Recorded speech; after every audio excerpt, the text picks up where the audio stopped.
Hello to everyone, my name is Telso Cardoso, and the main idea of this video is to show you how data is transferred between two hosts in different networks, right? And I will show you how the data is transferred using a VPN connection and without using it, so we can see the difference between these two approaches, right? In terms of security and the data privacy, right? To do that, I will be using the Core Emulator. So I will now open a scenario that I have previously created, so I can explain more details to you how it will work, right? So let's go. So basically this is a scenario that I have previously created. So here we can see there are two networks, right?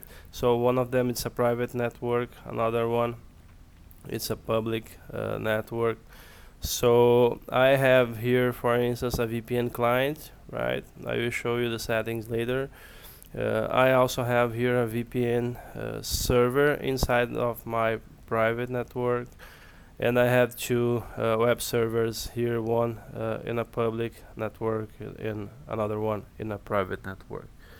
So firstly, what I want to show you is how the data is transferred between the web server that is inside my private network and the client that is outside, right? So I will be using the VPN to show you how the data will be transferred between these hosts here, from my private network to the public one, to this remote client, right? And later we will do the same, but without VPN connection, we will be getting data from this web server, this public web server, right? So to start, let me show you how I have set some configuration to the hosts that will be using in this emulation, right? So for instance, here we have the VPN client, right? With the right button here, we can check what are the settings of this this client, right? And the services that are running. So here, for instance, we can see the IP, v4 and v6, and we can also, through this button, check what are the services that are running on this host, right? So we have several kinds of services here we can use, but for this host at this moment we'll just be using the VPN client service, right? If we click on this button here, we can check the settings that I will be using. Basically how it works, right? This is a script file. When I start the service, this script will be called and we will be executing everything that is inside of it. So for instance, here we can see some details about the directories where I have my certifications. I have the IP of the VPN server, and also further details about the cryptography approach that I will be using, and the other details that are stored inside my client.conf file, right? So at the end, I will basically call the OpenVPN application and protocol to start the connection to try to establish the connection to my VPN server, right? So basically, this is the configuration file that will be used by the client, the VPN client. All right, so let's go to the VPN server. So in the same way, we have, with the right button here, we can check the configure option to see what are the settings that I have in my server, right? So I have as well in the client, I have in the server details about the IPs that I have set to this server. I have the services button here where I can check the services that are running or will be running on this host. So the main service we want to run here is the VPN server, right? So let's click here and check how it's how is set its configuration file. The approach is the same here. The logic is the same. When this service starts, it runs this script, and here I have several details about the service that will be running, as well some details about the configuration file, the cryptography, subnets, and any other details or configurations that I want to use on this service, right? So for instance, here we can see also the port where this service will be running, the protocol, the verbose mode, and I will at the end start the service using the OpenVPN statement, and the referencing here also the configuration file, right? Alright, so once the configuration files and the scripts are set, I can start the service here. So let's start the session and let's see how the service will work, right? So in red means that we are still starting the services. When everything is green here, it means the services are running. So now we can somehow try to ping any of these IPs here to check if the services are already running. We also have some tools that are part of the Core Emulator where we can somehow automate some commands, statements that we would be running through a terminal, right? So for instance, here we can check the services that are running through this this option here. When we check here, we can see, for instance, that the OpenVPN services are already running on the client, right? We can also check if it's running on the servers, and here we can see the OpenVPN PID 62 also running on the VPN server, right? So it means that we can try to use the service. Now it should be working. We can also check if the service are running in other hosts. So for instance, here we want to check if the Apache service is running on this HTTP server, and we can see the services here are already running. The same is true for this web server here, right? So now we will check if we have already established the connection to the VPN server. Another option we have here in the menu is the ifconfig. So we can check if the interfaces for the VPN are already up and running. So we can see the TAN 0 here established, so it means that I'm already connected to the VPN server, right? So any data that will be transferred now between the VPN client and the VPN server will be using cryptography, so I should not be able to see the packets being transferred between these two hosts, right? So let's do a small test just to check if I can see this web server here. So let's ping it.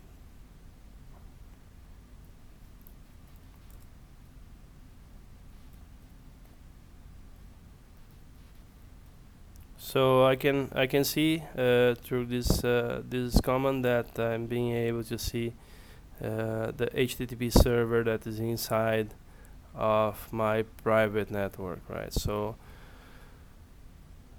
let's now check if we can access any data inside of this web server, right? So we will try to access a web page that is is available on this server. Before we start here, so let's open the Wireshark to start capturing the package that will be transferred between our hosts.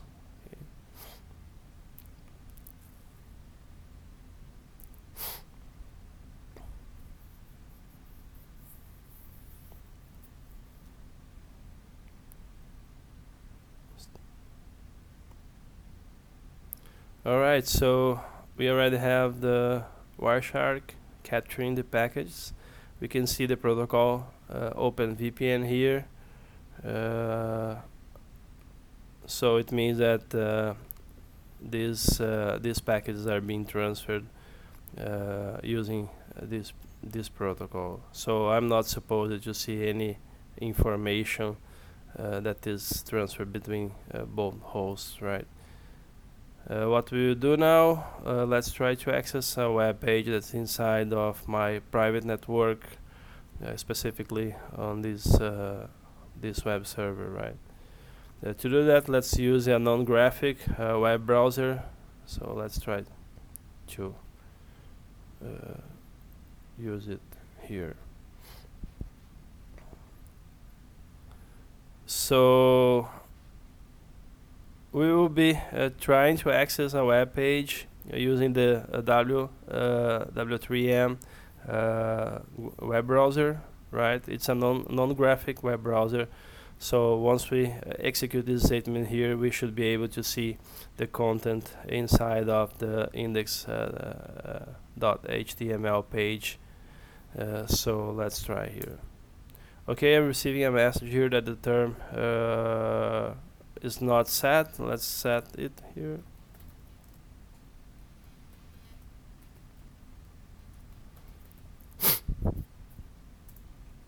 Alright, let's try again. Here we go. So this is a default page that is available inside of this web server, right? So let's check the Wireshark now to see if we can check and see any of this information through the Wireshark, right? So let's just stop it here, just stop capturing packages.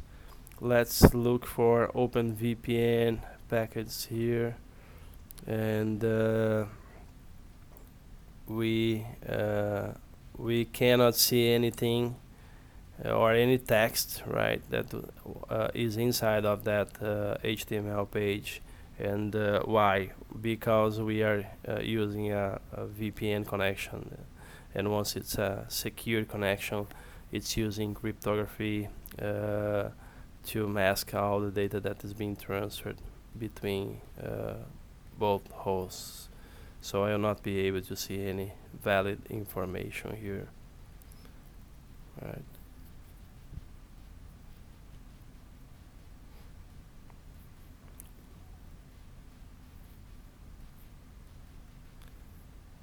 Alright, so let's do the same test using a non-secure connection. So I will stop the service, and I will try to connect and see a web page that is stored on a public web server without using a VPN connection, right? So let's stop it here. Okay.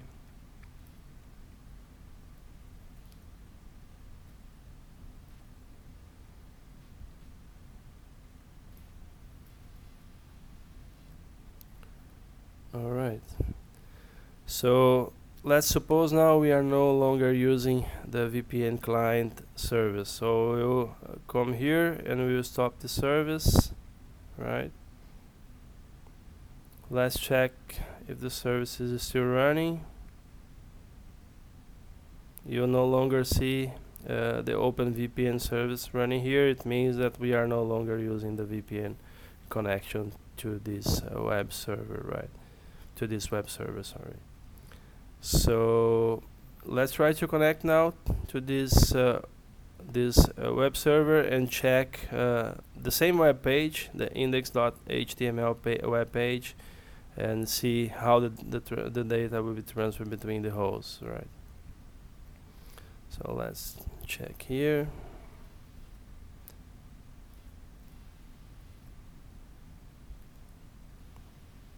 Let's first check if we have visibility on the server. So let's ping it. Alright, I can see it's up and running. And now let's try to start the Wireshark to capture the packets that will be transferred. Alright. And let's try to access the web page. Right. Just confirm, is it 6.10, 3.10, okay. Alright. Okay. Web page is being displayed here. Let's see the packets that were transferred, and let's inspect them. So here we see the HTTP packets and the TCP packets, right? So for instance, this is what we are looking for, the HTTP package transferred between the two hosts. And if you check here, we can see several details, actually all the information that was transferred on that package, right? So all the content of the web page is available here on a plain text, because I'm not using a VPN connection, a secure connection. So if I have a Wireshark running on a network, I can inspect any package that's being transferred. So it means your information is not secure, right? So this was the main idea of this video, to show you how you can use the Core Emulator to see how a VPN connection works, how the security is involved when we transfer packets between two hosts using or not using a VPN connection, right? Thank you very much.